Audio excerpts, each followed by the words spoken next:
লক্ষ্মীপুর শহরের নাগরিক দুর্দশা নিয়ে বারবার সরব হলেও দীর্ঘদিন ধরেই প্রশাসনের তরফে ছিল নিষ্ক্রিয়তা। তবে অবশেষে যেন বরফ গলল। আর এই পরিবর্তনের পিছনে যে প্রভাব ফেলেছে বরাকবাণী নিউজ তা বলার অপেক্ষা রাখে না। লক্ষ্মীপুর শহরের জীর্ণ বেহাল রাস্তাঘাট, নোংরা নিকাশি ব্যবস্থা, জেলা জলের সমস্যা নিয়ে বারবার সোচ্চারভাবে তুলে ধরেছিলেন বিশিষ্ট সমাজকর্মী অশোক রায়। তার অভিযোগ যে শহরের শ্মশান রোড নামে পরিচিত গুরুত্বপূর্ণ রাস্তাটি দীর্ঘদিন ধরেই ব্যবহারের অযোগ্য অবস্থায় পড়েছিল। জনদুর্ভোগ চরমে পৌঁছলেও পৌরসভার পক্ষ থেকে নেওয়া হয়নি কোনো পদক্ষেপ। ঠিক সেই সময়ই বরাকবাণী ডিজিটাল নিউজ এই প্রসঙ্গটি গুরুত্ব সহকারে তুলে ধরে। বিশেষ প্রতিবেদন সম্প্রচারিত হয়, যেখানে রাস্তাটির করুণ অবস্থা, স্থানীয়দের ক্ষোভ এবং পৌরসভার নীরবতা সবকিছুই প্রকাশ্যে আসে। শহরের মানুষের যন্ত্রণার বাস্তব ছবি পৌঁছে যায় সাধারণ নাগরিক থেকে শুরু করে প্রশাসনের টেবিল পর্যন্ত। ফলত নাগরিকদের স্বচ্ছতা, জবাবদিহিতার দাবি এড়াতে না পেরে অবশেষে লক্ষ্মীপুর পৌরসভা সংবাদ প্রকাশের 24 ঘন্টার মধ্যেই নড়ে চড়ে বসে সংশ্লিষ্ট বিভাগ। বুধবার রাত থেকেই শুরু হয়ে যায় শ্মশান রোডের সংস্কার কাজ। জানা গিয়েছে, জল প্রকল্পের পাইপলাইন বসানোর পাশাপাশি রাস্তাটির পুরো মাত্রায় মেরামতের উদ্যোগ নেওয়া হয়েছে পূর্ত বিভাগের তরফ থেকে। সচেতন নাগরিক সমাজ বলছে, আমরা বহুবার অভিযোগ করেও ফল পাইনি। বরাকবাণী ডিজিটালে সংবাদ প্রকাশ পাওয়ার পরেই কাজ শুরু হয়েছে। এটাই প্রমাণ করে সত্যিকারের গণমাধ্যম কিভাবে জনগণের কণ্ঠস্বর হতে পারে। এই ঘটনা আবারও দেখিয়ে দিল, সত্য ও সাহসের সঙ্গে যদি গণমাধ্যম তাদের দায়িত্ব পালন করে, তবে প্রশাসনকেও জবাবদিহি করতে হয়। বরাকবাণী উপত্যকার ইতিহাসে বরাকবাণী নিউজের এই হস্তক্ষেপ এক অনন্য উদাহরণ হয়ে রইল। আপটু শিবপুর এলাকা পর্যন্ত, যেহেতু শিবপুর শ্রীপুর লক্ষ্মীপুরের কানেক্ট আছে, তো এই দিকের মানুষগুলো সাফার এই রাস্তা লিগে। আর আমরা তো কইয়া লাভ নাই, আমরা দোকানদারি করি। যে সময় বৃষ্টির দিনে বৃষ্টি হয়, খুব গাড়ির টায়ারের সেটায় আমরা দোকান ভরে। আর যেদিন শুকনা থাকে এই সময় ধুলাবালু লেগে দোকানে পাওয়া যায় না।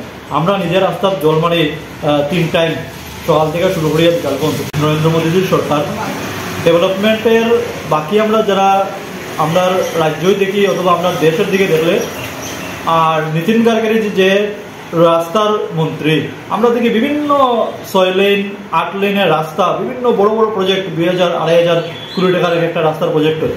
জানি না কি কারণে আসাম রাজ্যের ওই এই খাসা ডিস্ট্রিক্টের লক্ষ্মীপুর সমজেলায় আমরা এই দুর্ভাগ্য, সমজেলার কেন্দ্র যেটা লক্ষ্মীপুর নগরের রাস্তাগুলো এত দুরবস্থা, এটা পাওয়া যায় না।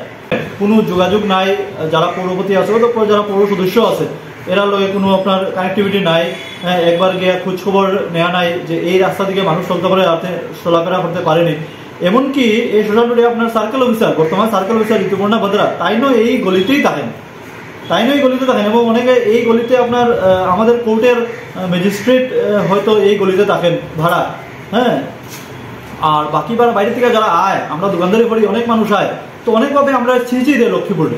ছিঁচি মানে আমরা হোক আপনার পৌর সদস্য, হোক পৌরপতি, অথবা হোক যারা সিটে গদিতে পদ আছে, তারা ছিঁচি দেয় যে অন্যান্য দিকে বিকাশ। আমরা উদাহরণ আছে আপনার বিন্নাহান্দি ঘাটে এক ফোন কলে হয়তো একটু রাস্তাটা একজনের যারা দখলে আসলো রাস্তার, এই রাস্তা ছাড়তে বাধ্য হয়েছে, রাস্তাটা একটু সামান্য পয়েন্টটা বড় হয়েছে। আমরাও এটা অনেক বিভিন্ন ধরনের বিভিন্ন দিনের দাবি সোনানুরের মানুষের, যাতে সোনানুরের গলিটাও যাতে প্রশস্ত করিয়া রাস্তাটা যাতে সুন্দরভাবে হয়, এটা লেগে আমরা কিছু মানুষে কয়েকবার কথাও হয়েছি। হ্যাঁ, তো কোনো দিনেই আমরা কোনো কিছু কথা হয়েছি না।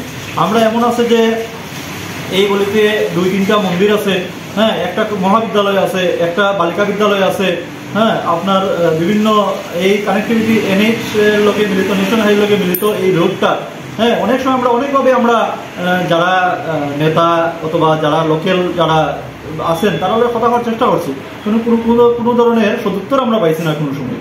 এটা খুব বড় একটা মনে একটা আঘাত রয়ে গেল যে আগে যারাই ছিল করেছে, কিছু না কিছু করেছে, কিন্তু এই যে 22 ইলেকশন হয়েছে এরপরে কোনো সারা শব্দ নেই লক্ষ্মীপুর পৌরসভায়। জানতে পারেন লক্ষ্মীপুর শহরের যে আমরা পানীয় জল পাই সেটা কর্দমাক্ত জল, সেটা পান করার মতো লক্ষ্মীপুরের নেই ব্যবস্থা। আমরা জল কিনে খেতে হয়, 20 লিটার জল 80 টাকা করে আমাদের ঘরে ঘরে কিনে খেতে হয়। বাকি যে সাপ্লাইয়ের জল আমাদেরকে দেওয়া হয় সেটা আমরা বাইরের কাজের জন্য ব্যবহার করি। এই অবস্থাতে আমরা লক্ষ্মীপুরে বসবাস করছি।